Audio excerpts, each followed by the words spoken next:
하나님의 말씀은 여호수아서 20장 1절부터 9절까지 말씀입니다. 여호수아서 20장 1절부터 9절까지 말씀 함께 봉독하겠습니다. 시작. 여호와께서 여호수아에게 말씀하여 이르시되 이스라엘 자손에게 말하여 이르기를 내가 모세를 통하여 너희에게 말한 도피성들을 너희를 위해 정하여 부지 중에 실수로 사람을 죽인 자를 그리로 도망하게 하라. 이는 너희를 위해 피해 보복자를 피할 곳이니라. 이 성읍들 중에 하나에 도피하는 자는 그 성읍에 들어가는 문 어귀에 서서 그 성읍의 장로들의 귀에 자기의 사건을 말할 것이요 그들은 그를 성읍에 받아들여 한 곳을 주어 자기들 중에 거주하게 하고 피해 보복자가 그의 뒤를 따라온다 할지라도 그들은 그 살인자를 그의 손에 내주지 말지니 이는 본래 미워함이 없이 부지 중에 그의 이웃을 죽였음이라. 그 살인자는 회중 앞에 서서 재판을 받기까지 또는 그 당시 제사장들이 죽기까지 그 성읍에 거주하다가 그 후에 그 살인자는 그 성읍 곧 자기가 도망하여 나온 자기 성읍 자기 집으로 돌아갈지니라 하라 하시니라.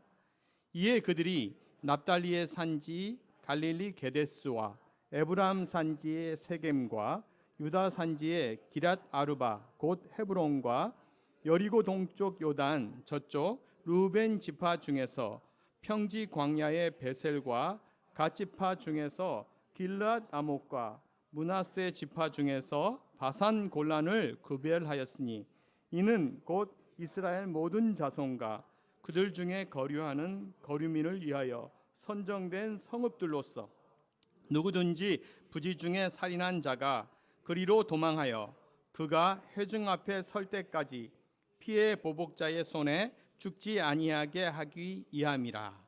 아멘. 할렐루야.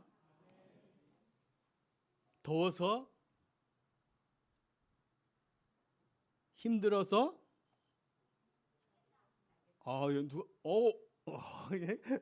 누가 죽겠다 그랬어요. 예. 할렐루야. 너 나와봐라. 나와라. 내가 상을 딱 준비했었어요. 오늘 누구 한 사람은 외칠 거다 딱 이랬는데 당첨됐어요. 제가 죽겠다는 빨리 나와. 빨리 나와. 자. 예. 제가요. 제가 학생회 모임 때요. 뭐 실력이 좀 부족하니까 이런 매수를 하면서 이렇게 진행하기도 하거든요. 모든 것이 죽게 있습니다. 제가 이제 지난번에 한번 한국 사람들이 제일 많이 쓰는 말이 죽겠다, 더워서 죽겠다, 힘들어서 죽겠다, 배고파서 죽겠다. 모든 시간에 지쳐서 죽겠다, 시간 없어서 죽겠다, 애들 때문에 죽겠다, 뭐 다 하는데 이 죽겠다가 뭐의 준말이라고요? 크게 안 하네요. 죽게 있다의 준말이라고 그랬습니다. 모든 것이 죽게 있습니다. 할렐루야. 그냥 또 넘어가면 안 되니까 우리 성성구구 할 수 있는 사람 한번. 제가 성성구구 5번 했는데 그런 거 했었냐고요? 했었습니다. 자,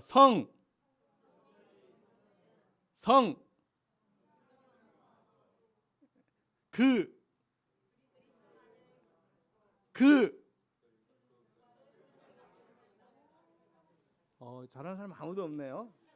완전 많이 준비했는데 아깝습니다. 성공적인 전도란 성령님의 능력 안에서 그리스도만을 전하고 그 결과는 하나님께 맡기는 것입니다. 제가 오늘 이 도피성이라는 제목으로 이렇게 설교를 준비하게 된 계기가 있는데요. 제가 지금 작년 그 퍼즐 그 뭐죠? 그 세탁 세제 그 이름 뭐였죠? 퍼실. 그 퍼실을 받은 바람에 일독을 안 했는데 제가 받아서요. 제가 회개하는 마음으로 성경을 읽기 시작했는데 올해 제가 지금 3독했고요. 지금 4독째 이제 들어가서 지금 사무엘상 21장 읽고 있습니다. 그러니까 약 한 4분의 1 정도 읽은 거죠. 근데 성경을 계속 읽으면서요. 뭐 그동안 읽었던 때도 재밌었지만 지금은 더 재밌어요. 표정들이 왜 그래요? 다시 리액션이 좋아야 돼요. 성경이 너무 재밌어요. 그렇죠. 그런 느낌인 거예요.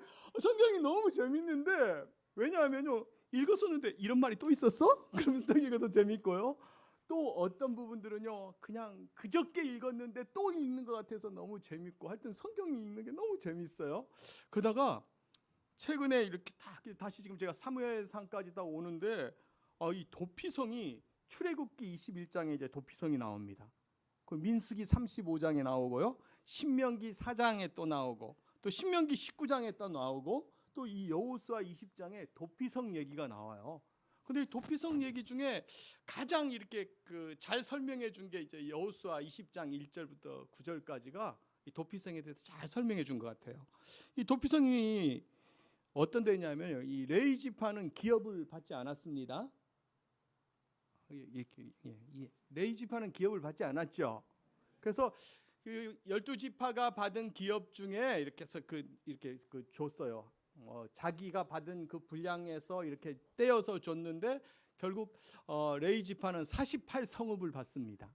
그 48성읍 중에 6개가 도피성이고 나머지 42성읍이 이제 그 레위 지파의 성읍이죠. 근데 이 성읍은 어떤 거냐면요. 약간 우리가 생각할 때 성읍하면 어떤 느낌이에요? 약간 성 같은 느낌이잖아요. 그런 공주가 사는 성 그런 성이 아니고요. 약간 시티의 개념이에요. 시티 도시의 개념이에요. 도시의 개념. 그러니까 적어도 어느 정도쯤 되냐면요. 우리 이 3개 한 4분의 1 최소한 그 정도 되는 도시가 이렇게 형성되고 그 안에 성이 있고 그 성 밖에 레위 지파들을 위해서요. 그 성을 중심으로 해서 뭐 사방으로 2,000규빗씩. 2,000규빗이면 어느 정도 되냐면요. 한 45cm 정도에서 50cm 보거든요. 한 규빗을. 제가 오늘 오면서 딱 보니까 여기 장신대 이렇게 지나서 거기서부터 시작해서 요 KT까지가요. 한 400m쯤 돼요. 그러니까 이쪽으로 450m, 이쪽으로 450m쯤 되는 그 사이에 목초지를 또 갖고 있었다고요. 그러니까 이 성읍이라는 게 그렇게 작은 곳이 아니라는 거죠. 그런 성읍 목초지가 레위 지파들의 가축들을 먹이기 위해서 존재하고 또 성이 있고 성 안에 사람들이 있고 성 밖에 사람들이 있으니까 여기가 하나의 도시인 거죠. 그런 도시들이 이렇게 존재했다는 거죠. 그런데 그 도시가 이제 영어로는 City of Refuge 이렇게 돼 있어요. 피난하는 사람들이 도시. 이게 도피성이에요. 그리고 도피성을 또 이제 히브리어로에서는요 미클라트 이런 말을 쓰는데 이 미클라트에는요 피난가다, 도망쳐오다 이런 뜻도 있지만 또 하나는요 수용하다 이런 뜻이 있어요. 그러니까 우리가 읽었던 본문에서처럼 이 도피성은 그냥 뭐 죽임을 면하기 위해서 그냥 온 그거 정도가 아니라 그 사람이 이제 거기에서 이제 살아야 되는 거예요. 도피성에서. 자, 우리 도피성 한번 봐볼까요? 자, 우리 사진 따가 보여줍시다. 사진. 지난주에 성지순례를 했기 때문에 여러분 눈에 확 들어오죠? 예, 이게 이게 연습했는데 빨간 게 안 나오네. 예. 저기 보면 도피성이라고 써진 여호수아 20장 거기는요 어디냐면 거기가 지중해. 제가 뭐라고요? 예, 지중해 보이시죠? 그리고 요 도피성 라인에서 이렇게 가면 요 가운데 또 이렇게 바다 같은 게 보이죠? 저기가 갈릴리 바다예요. 여기 봤어요? 다시 한번 힘들지만 여기가 갈릴리 바닷가. 힘들어요. 갈릴리 바닷가, 갈릴리 호수라 불러요. 히브리인들은 그러니까 히브리인들은요, 유대인들은 그쪽에는 물이 없기 때문에요. 물에 대한 언어가 발달하지가 않아서 우린 또랑물, 개울물, 뭐 좁은 물을 붙이는 게 많잖아요. 여기는 근데 그냥 물이 많다. 이제 많으니까 바다인 거예요. 근데 제가 이 갈릴리 바닷가 가봤을까요? 안 가봤을까요? 가봤죠. 베드로 고기 먹어봤을까요? 안 먹어봤을까요? 먹어봤어요. 하여튼 저 갈릴리 바다에서 이렇게 실선으로 이렇게 내려오는 게 요단강이에요. 실선으로 내려오죠. 이렇게 꾸불꾸불 어느 정도 내려오냐면 한 100km 정도 내려와요. 100km. 그 100km 정도 내려와서 여기 있는 여기가 연매 사해입니다. 그러니까 지금 죽음의 바다. 근데 지금은 오히려 갈릴리보다는 이쪽이 더 천연 강물도 많이 나오고 할 땐 뜨는 데 있죠. 그냥 이렇게 뒤로 누워서 수영 못하는 사람도 이렇게 그 바다가 이제 사해인 거죠. 그래서 그 사이를 쭉 요단강이 한 100km 정도 이렇게 오는데 요단 동편과 서편이 있죠. 요단 동편은 요단강 중심으로 어느 쪽이에요? 네, 오른쪽이 동편이에요. 오 목사님이 제가 옛날 설교할 때 잘못했대요. 저쪽을 동편이라고 했다 그러더. 이쪽이 동편이 맞습니다. 오른쪽이. 웃자고 했는데 안 웃으니까 이상해지잖아요. 자, 요단 동편이 이쪽이에요. 요단 동편에 두 지파 반이 살았어요. 누가 살았을까요? 예, 르벤 지파와 갓 지파, 그리고 므낫세 반 지파가 살았어요. 그리고 나머지 이제 지파들은 요단 서편에 살았죠. 그러니까 우리 그 이스라엘 백성들이 요 밑에 쪽에 애굽이 있어요. 이집트에서 나오고 난 다음에 바로 일주일이면 이 가나안 땅으로 들어갈 수 있는데 그쪽으로 못 들어가고 하여튼 광야에서 40년간 그러면서 거기서 나온 1세대들이 다 죽고 이제 남은 2세대들이 여호수아와 갈렙과 함께 지금 이 모압 암몬 보이시죠? 모압 암몬. 이 모압과 암몬을 하나님께서 건드리지 말라 그랬어요. 왜 모압과 암몬은 건드리지 말라 했을까요? 예, 형제이기 때문에. 누구 형제? 예, 아브라함의 조카 누가 있었어요? 예, 롯이 있기 때문에. 롯이 자손이기 때문에 모압과 암몬을 건드리지 말라고 이제 바산 이 왕이라든지 이쪽을 이렇게 쳐부수면서 하다가 나중에 이 요단강을 건너서 갑니다. 그 요단강을 건너서 이렇게 가는데 하나님께서 이 이스라엘에게 뭐라고 말씀하셨냐면요. 요단 동편에 세 개의 도피성을 하고 있는데 그 첫 번째가 루벤을 위해서 베셀이라는 도피성이 하나 있었고요. 그다음 갓지파를 위해서 길르앗 라못이 있었어요. 길르앗 라못. 그리고 므낫세 반지파를 위해서 바산 골란. 근데 이 위치들이 어느 정도냐면요. 그냥 가면 직선으로 가면 한 30km 정도면 갈 수 있어요. 그러니까 30km 정도면요. 한 그냥 성인 남자가 우리 그 있잖아요. 군대 가면 다 군장하고 이렇게 해서 1시간에 4km씩 걸어요. 저도 군대 갔다 왔거든요. 4km를 딱 걸을 수 있거든요. 그러니까 10시간 걸으면 40km 걸을 수 있잖아요. 그러니까 한 8시간 정도면 모든 도피성에 도달할 수가 있어요. 그리고 나머지 요단 동편 말고 요단 서편에는 또 거기도 이제 3개의 어떤 도피성들이 있습니다. 그 헤브론이라고요. 예루살렘 바로 유다의 지파가 있는 그쪽에 헤브론이라는 도피성이 있고요. 그다음 가운데 에브라임 지파가 있는 그 가운데 세겜이라는 도피성이 있어요. 그리고 저 위에 갈릴리 위에 게데스라는 도피성이 있습니다. 그래서 이 도피성은 6개의 도피성이 있어요. 제가 이 도피성을 외울 수 있는 방법이 없나 해서 연상 문구를 딱 이렇게 한번 이렇게 찾아봤는데요. 이런 말이 있더라고요. 한번 따라해 볼까요? 배짱이와 바둑이가 따라하세요. 배짱이와 바둑이가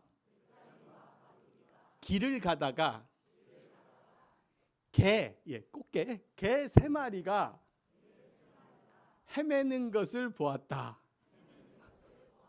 하여튼 쓸 수 있는 사람만 쓰세요. 그게 무슨 말이냐면 배짱이 베셀, 바둑이 바산골란.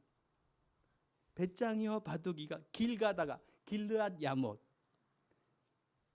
배짱이와 바둑이가 길 가다가 게데스, 저 갈릴리에 있는 게데스, 개 3마리, 에브라임 세겜, 개 3마리가 헤매는 것을 보았다. 헤브론. 예. 그래서 배짱이와 바둑이가 길 가다가 개 3마리가 헤매는 것을 보았다 생각하면요, 성경을 읽었던 사람들은 거기서 베셀, 바산골란, 길르앗 야못, 게데스, 세겜, 헤브론, 이걸 찾아낼 수 있어요.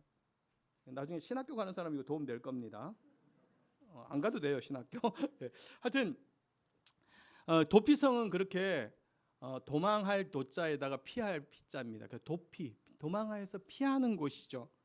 근데 구약의 모든 내용은 아니지만 구약의 많은 내용들은 예수 그리스도에 대한 예표입니다. 구약에 나오는 어떤 인물이라든지 장소라든지 사건들은 오실 메시아, 그 예수 그리스도께서 어떤 사역을 하실지, 또 어떤 사역을 하셨는지에 대해서 미리 보여주는, 그래서 오늘 우리가 보는 도피성도 예수 그리스도에 대한 예표입니다. 한번 우리가 같이 한번 그것들을 보겠습니다. 자, 첫 번째, 도피성은 하나님의 명령입니다. 그러니까 이 도피성은 인간이 그냥 우리가 도피성 세우자 해서 이렇게 인간이 만든 법률이 아니라 하나님께서 율례와 율법과 규례를 주시면서 주신 명령이라는 거죠. 그래서 하나님의 명령은, 왜 하나님의 명령이 이렇게 주어졌을까? 그것은요, 이 땅을 살면서 하나님의 백성으로 구별된 그 거룩함을 나타내기 위해서 하나님은 그 당신의 창조 목적대로 또 그분과 교제하기 위해서 우리에게 그런 율법과 규례를 주셨습니다. 그래서 우리는 그 하나님의 명령을 준행해야 합니다. 도피성은 결국 하나님의 명령이라는 거죠. 우리 레위기 11장 45절 한번 같이 읽어볼까요? 시작. 나는 너희의 하나님이 되려고 너희를 애굽 땅에서 인도하여 낸 여호와라. 내가 거룩하니 너희도 거룩할지어다. 하나님께서는 우리가 하나님의 명령 앞에서 거룩한 백성이 되기를 원하셨어요. 내가 거룩하니 너희도 거룩하라. 우리가 이 땅 가운데서 정말 주님의 거룩한 신부로 살기 위해서는 구별돼야 합니다. 여러분, 혹시 아우토반이라고 들어보셨어요? 아우토반 들어보셨어요? 전 집사님? 뭐죠? 독일에는 독일 고속도로를 아우토반이라 불러봐요. 제가 얘기할 때 제가 가봤을까요? 안 가봤을까요?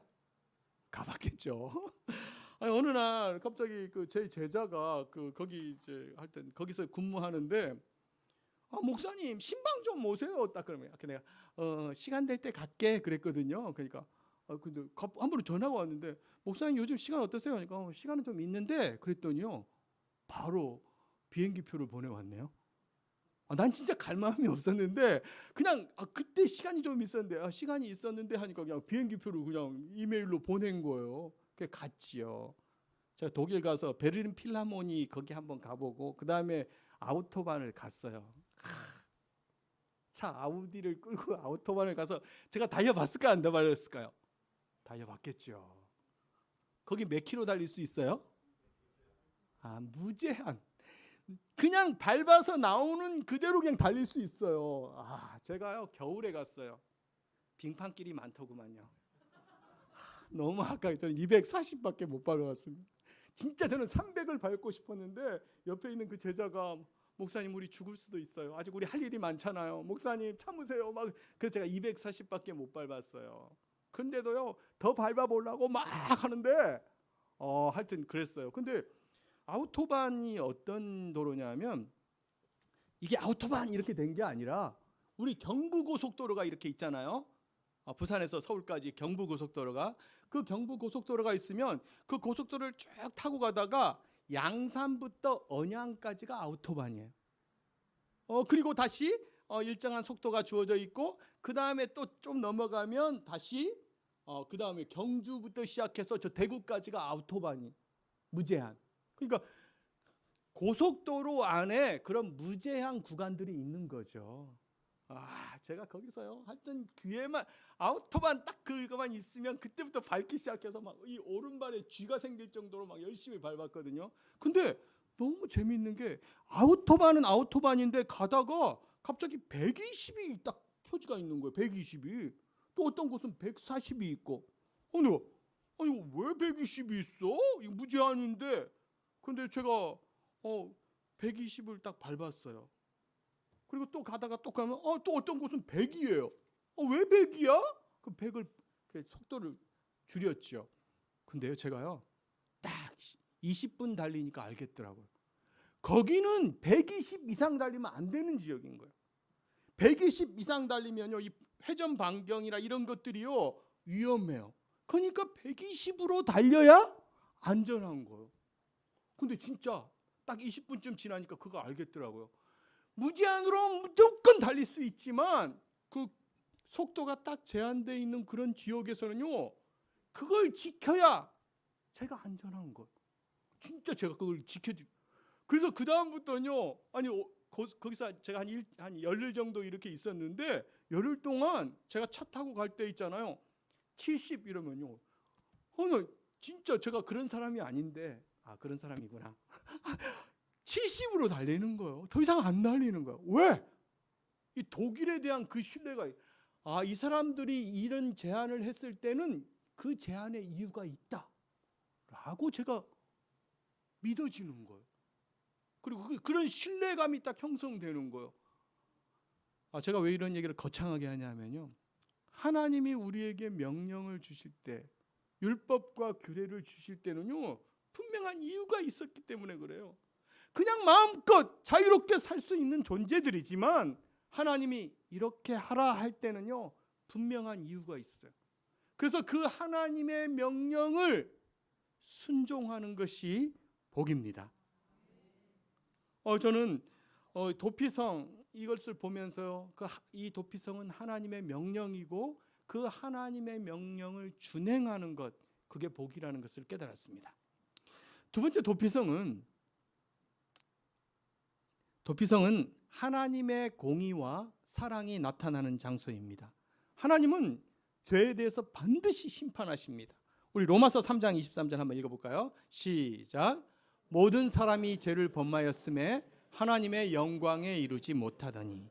로마서 6장 23절도 읽겠습니다. 시작. 죄의 싹은 사망이요 하나님의 은사는 그리스도 예수 우리 주 안에 있는 영생이니라. 이 도피성은요, 도피성에서 여러분, 사람을 죽인 건 어쨌든 죄예요. 고의로 그 사람을 죽였든 실수로 죽였든요, 그것은요 어쨌든 죄입니다. 생명을 해치게 된 것은요, 그게 의도가 있든 없든 간에 분명한 어떤 죄인 거예요. 그런데 이것에 대해서 하나님은 분명히 명령하셨거든요. 피는 피로, 그 생명의 그 대가를 치르라고 성경은 분명히 이야기하고 있습니다. 그래서 그 생명을 빼앗긴, 그러니까 실수로 사람을 죽였던 그 사람도, 그 친척들이 고엘이라고 하는 제도가 있는데요, 그 피의 보수자, 그 죽인 사람을 대신해서 그 생명을 앗아가는, 그게 바로 기업 물을 자라는 그런 뜻이 바로 그런 거예요. 그러니까 기업은 생명과 자손과 그리고 토지, 이런 것들이 기업이에요.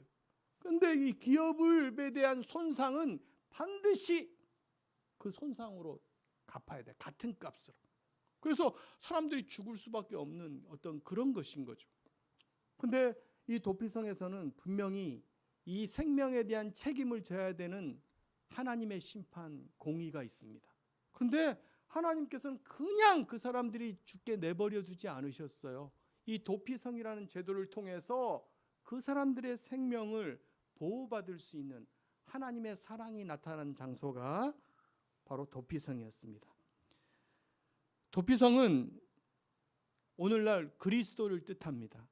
그리스도 안에서 보호받을 수 있는 장소, 바로 그게 도피성인 것이죠. 자, 세 번째, 도피성은요, 누구든지 또 가까운 곳에 열려 있었습니다. 아까 그 도피성의 그 미크라트라는 그 히브리어가 수용할 수 있는 곳, 피난 온 사람들, 그리고 도망쳐 온 사람들을 받아들이는 곳이. 여러분, 제가 이거 보면서요, 막 이런 생각했어요. 도피성에 사람들이 많이 왔을까요? 여러분, 지금은 우리가요, 저도 그냥 살인 무기가 될 수 있어요. 제 차 타고 나가서 막 밟으면은 엄청나게 많은 사람들 죽겠죠. 근데 그 당시 이스라엘 백성들이 실수로 이렇게 사람 죽이는데 뭐 중장비가 있었던 것도 아니고요. 그 당시 그렇게 많은 사람들이 죽지는 않았을 거예요. 그렇겠죠? 목사님 많이 죽었어요? 많이 죽지 않았을 때 많이 죽지는 않았을 거예요. 그리고 거기에 사는 사람이요, 그 대제사장이 죽을 때까지 그곳에서 살아야 돼요. 근데 여러분, 대제사장이 생명이 길었을까요? 짧았을까요? 길었을 것 같아요. 왜요? 이 사람들 나쁜 거 잘 안 먹어요. 정결하게 살아요. 이 사람들은 좋은 생각만 많이 해요. 하나님과 인간 사이의 평화를 위해 기도하는 사람인데 자기가 그렇게 해롭게 하겠어요? 아론, 엘르아살, 비느하스로 이어지는 이 대제사장들이 생명에 그렇게 짧지 않다니까요. 그러니까 도피성에 피한 사람은요, 그냥 그 도피성의 식구가 되어서 그냥 사는 거예요. 자, 우리 민수기 35장 15절 한번 읽어볼까요? 시작. 이 6성읍은 이스라엘 자손과 타국인과 이스라엘 중에 거류하는 자의 도피성이 되리니 부지 중에 살인한 모든 자가 그리로 도피할 수 있으리라. 이 6성읍은 이스라엘 자손들이 갈 수 있어요. 타국인이 갈 수 있어요. 외국인이. 그리고 이스라엘 중에 거류하는 자가 갈 수 있는 거예요. 그러니까 누구나 갈 수 있는 거예요. 누구나 가는데 그곳에서 그들은 하나의 일상, 생활을 하게 되는 거예요.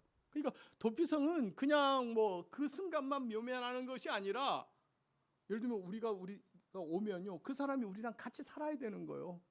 대제사장이 돌아가실 때까지. 그러니까 그냥 우리 식구로 받아들이는 거죠. 그래서 이 도피한 사람에게는 그 도피성은 열려 있을 뿐만 아니라 함께 공동체로 생활해야 되는 그런 곳이 도피성이었습니다. 네 번째, 도피성은요, 그걸 함부로 나갈 수가 없었습니다. 왜냐하면 이 피를 흘린 사람들, 그런 사람들이요, 그 고엘, 피를 보수하기 위해서 이 사람들이 계속 있거든요. 그래서 그 사람이 성 밖으로 잘못 나갔다가 그 사람들 만나면 죽일 수가 있었던 거예요. 그러니까 함부로 이렇게 나갈 수 없다는 거죠. 대제사장이 죽었을 때, 그때야 속전을 받고 돌아갈 수 있습니다. 그 도피성 밖에는 고엘의 이모, 친족 이런 것을 되찾아주는 자들이, 속량할 권리 있는 피해 복수의 의무자들이 돌아다니기 때문에 그 사람들이 만나면 죽임을 당할 수 있기 때문에 갈 수 없었다는 거죠. 근데 이 대제사장은 오늘날 누구를 뜻할까요? 바로 예수 그리스도를 뜻합니다. 영원한 대제사장인 예수 그리스도, 그분이 죽어야만. 그러니까 이 도피성 이야기는요, 결국 그 모든 것들이 예수 그리스도에 대해서 이야기하는 거죠. 예수 그리스도의 십자가 보혈, 예수 그리스도께서 우리 죄 때문에 죽으셨기 때문에 그 죽음을 통해서 우리가 속전, 온전한 자유함을 얻었다는 것이, 그 회복이 일어났다는 것을 얘기하는 것이 이 도피성의 이야기입니다. 예수 그리스도의 예표 도피성은 누구든지 그리스도 안에서 생명을 구원하고 그 안에서 살게 하고 용서를 받는 것을 의미합니다. 우리는 도피성을 보면서 우리를 구원하실 예수님을 떠올리고 우리 교회를 떠올려야 합니다. 우리가 그런 모습이 되어야 된다고요. 아멘 안 하네요. 우리가 그런 모습으로 살아야 되고 또 우리가 그런 모습이 되어야 합니다. 저는 그 생명의 속전을 받고 하나님의 나라를 위해서 우리가 달려가야 되는데요. 오늘 목사님 설교에서도 나왔지만 달려가는 사람이 방향이 없으면요, 큰일 나요. 우리가 좌우 남북을 잘 구별해야 돼요. 아까 우리 지사님 좌우 남북을 잘 구별해야 된대요. 치우치지 말아야 된대요. 그런 것처럼 우리가 어디로 가는지를 분명히 알아야 돼요. 우리 교회 사랑빛 공동체가 어디로 가는지에 대해서 우리가 반드시 알아야 됩니다.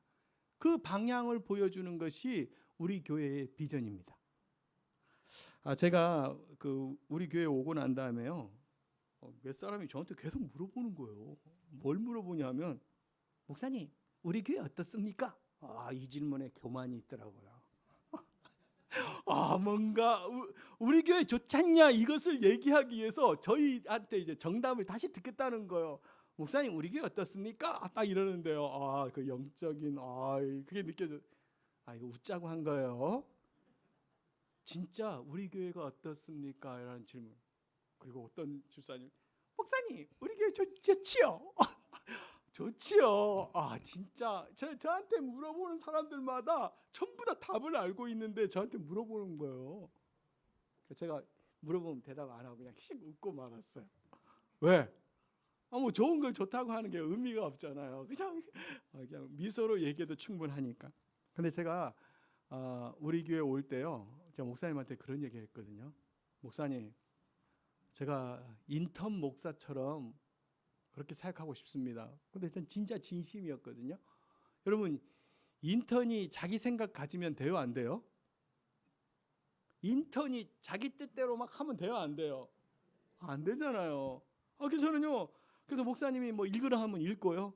설교도 다시, 어떤 때 목사님 그런 얘기 많이 안 하는데, 설교 다시 한번 들으십시오 하면 제가 다시 또 듣고 3번씩 또 듣고, 왜 들으라고 했을까 또 듣고, 들으라면 듣고 읽으라면 읽고 하라면 하고, 그게 인턴이라고 생각하기 때문에. 그래서 저는 그렇다고 뭐 말 잘 듣는 인턴은 아니고요. 그럼에도 제 한켠에 내가 배우고 싶다. 내가 이 교회에서 일어나는 성령의 역사, 위대하고 놀라우신 그 성령님이 역사하는 그 역사들을 정말 내가 배우고 싶다. 그리고 그 비전이 정말 누구의 것이 아니라 나의 것이 되고 싶다. 그런 마음으로 저는 이제 사역에 임하려고 노력하고 있습니다.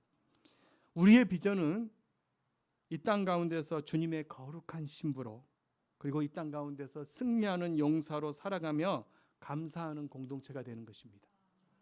그 감사하는 공동체가 되기 위해서 우리는 말씀을 붙잡고 예배자로 살아가며, 그리고 무엇보다도 정말 성도 안에서 교제하고 그 교제 가운데 필요를 채우며 섬기고, 또 하나님을 기뻐하고 다시 감사하는 공동체, 그게 우리 비전입니다.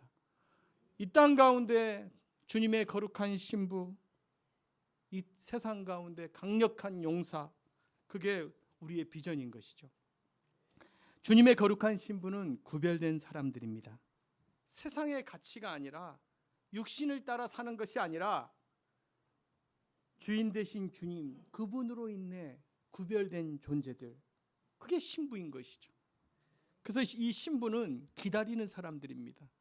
마라나타, 주 예수여 오시옵소서, 그 오실 신랑 되신 예수 그리스도를 기다리며, 또 오늘도 나와 동행하는 임마누엘의 하나님, 예수 그리스도께서 나와 함께 하신다라는 그 믿음의 고백을 하면서 살아가는 사람들, 그리스도와 하나 된 자, 주님과 하나 된 자들이 그리스도의 신부입니다.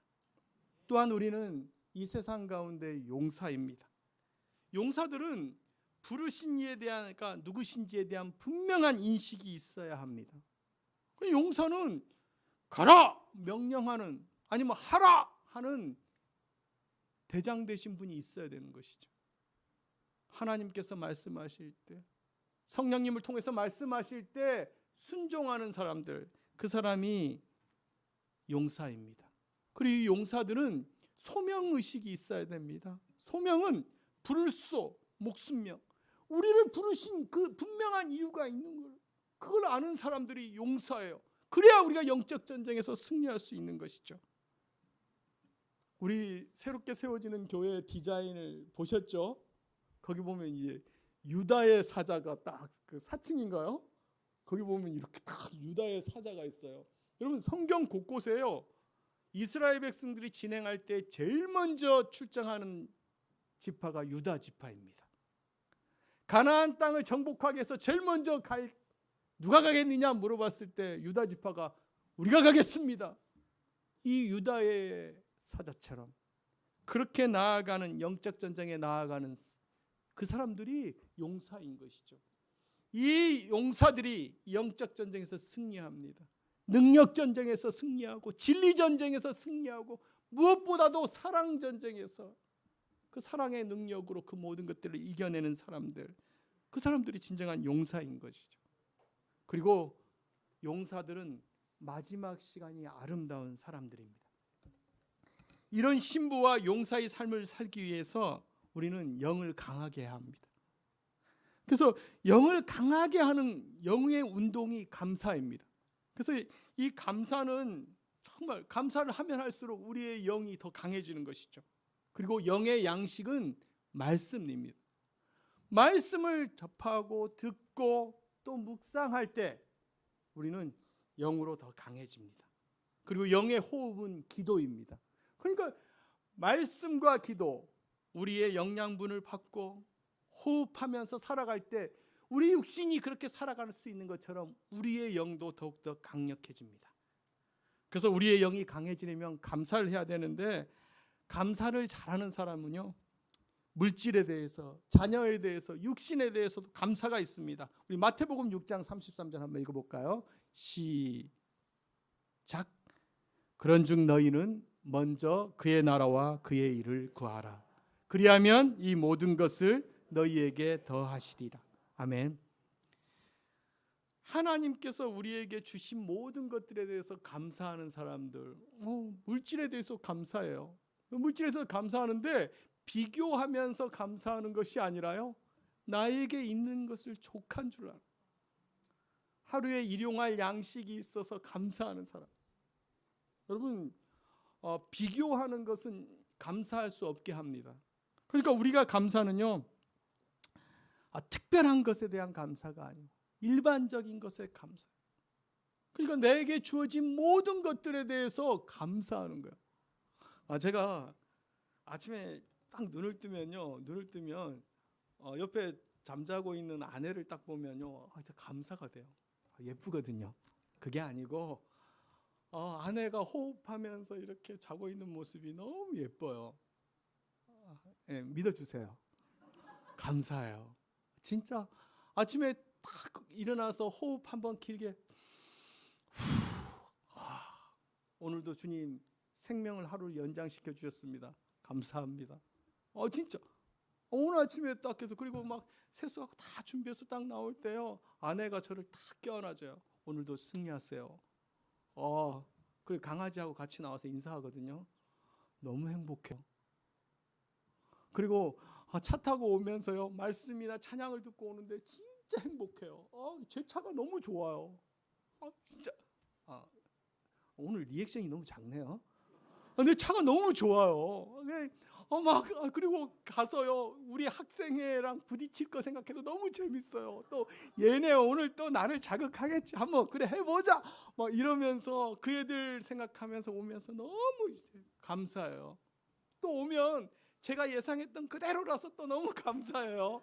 왜냐하면 실망하지 않거든요. 그래, 애들 그러면서 또 하고, 또 우리 선생님들 있잖아요. 딱 보면서 와, 우리 선생님들은 진짜 천사예요.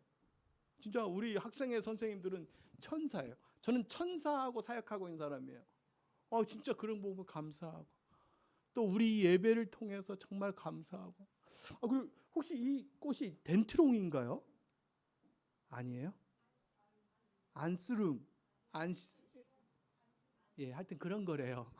왜 이렇게 색깔이 이뻐요? 그 전에 스파트 필름도 진짜 너무 예뻤는데, 하여튼 이 꽃도 진짜 볼 때마다, 제가 제일 뒤에서 보는데도 예쁜데 앞에서 보면 얼마나 조집사님 예쁘죠? 내가 볼 수 있는 눈과 들을 수 있는 귀, 또 하나님께서 주신 예배 속에서 정말, 저 오늘 목사님 메시지 들으면서 정말 주님 앞에 기도했어요. 주님, 저 걸려 넘어지지 않겠습니다. 누가 나를 좀 자극해도 내 약점 좀 있을지라도 내 환경이 좀 어렵고 물질이 나를 힘들게 하죠, 나 걸려 넘어지지 않겠습니다 라고 기도하는 거죠. 때로는 말씀에 걸려질 수 있지만, 주님, 나 걸려지지 않겠습니다. 때로는 정말 하나님의 치리 앞에서 내가 힘들어하고 괴로워하지만 그것에 매여 있는 사람이 되지 않고 다시 성령 안에서 새롭게 되겠습니다. 예배에 감동이 있어요. 할렐루야. 전 진짜 삼위일체송, 나 진짜 우리 삼위일체송 너무 좋아요. 나 다 외웠거든요. 나 이 악보 없어도 부를 수 있는데, 하나님이 선택하셨고 예수님이 구속하였고 성령님이 인치셨어. 하나님이 사랑하셨고 예수님이 은혜 주시고 성령님이 교통하신, 할렐루야. 하나님이 지켜주시고 예수님이 함께 하시고 성령님이 능력 주시니, 아멘. 진짜 눈 감고 그 가사들을 떠올릴 때마다 주님 앞에 감사가 있어요. 우리 안에 하나님께서 허락하신 영이 강건해질 때 우리의 혼과 몸을 제어할 수 있습니다. 도피성을 보면서 우리는 도피성에서 예수 그리스도를 보아야 합니다. 그 예수님이 우리를 사랑하시고 우리를 위해서 자신을 주신 그 사랑을 느끼며 내가 또 그런 사람이 되야겠다라고 고백하는 그 믿음의 행진이 하나님이 기뻐하시는 것이고 하나님이 또한 그것을 사용하시는 것입니다. 특별함보다 평범함에 감사하고, 제가 이 설교 준비하다가 이 글을 한번 써봤어요. 감사는 무게보다 양이 더 중요하다, 숫자가 더 중요하다. 이 말은 무슨 말이냐면요, 큰 거 감사하는 게 아니라 많이 감사하는 게 좋다고요. 여러분, 제가 같이 사역해서 감사하죠? 의지를 들여서 대답하는 것 같습니다. 진짜 감사. 사람에 대해서 감사하고 그 사람의 그 현재의 모습을 보는 것이 아니라 미래에 변화될 그 사람을 바라보기에 우리는 감사할 수 있습니다. 우리 모교회 권사님들이 저를 보며 그렇게 했거든요. 제가 어릴 땐 되게 말괄량이 장난꾸러기고 개구장이었대요. 근데 어느 날 막 좀 변해가는 모습을 보면서요, 권사님들이 저의 손을 잡으면서 항상 하는, 아이고 주의 종아, 전 그거 알아요. 그 인사가 너 정말 그렇게 될 줄 알았어, 그게 아니라 하나님이 변화시켰구나, 이러면서 제 손을 잡아주는 거예요. 우리 안에 하나님이 주신 감사의 제목들을 돌아보았으면 좋겠습니다. 내가 감사할 제목을 찾지 않아도 내 안에 주어져 있는 그 모든 것들이 감사의 고백이 될 수 있었으면 좋겠습니다. 하나님께서는 그 모습들을 통해서 우리를 강력한 주님의 군사로, 거룩한 주님의 신부로 사용할 것이라고 확신합니다. 우리 모두가 그런 기도로 주님 앞에 나아가는 믿음의 사람들이 되었으면 좋겠습니다. 기도하겠습니다.